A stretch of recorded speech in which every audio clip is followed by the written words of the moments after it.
तर तिकडे सिन्नरलाही मुसळधार पावसानं मोठा तडाखा दिलाय। सिन्नर बाजार समितीत मोठ्या प्रमाणात कांदा भिजलाय। व्यापाऱ्यांनी साठवलेला शेकडो क्विंटल कांदा या पावसानं पूर्णतः भिजलाय।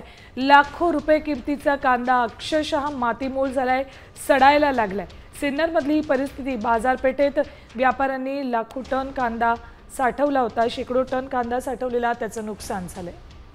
सगळा कांदा भिजला आणि अक्षरशः असा जमिनीवर पडलाय, सडलाय हा कांदा। शेकडो टन कांदा इथे व्यापाऱ्यांनी साठवून ठेवला होता, मात्र या कांद्याचं पावसानं पूर्ण नुकसान केलंय। अक्षरशः मातीमोल झालाय हा कांदा, मोठं नुकसान यात झालेलं आहे।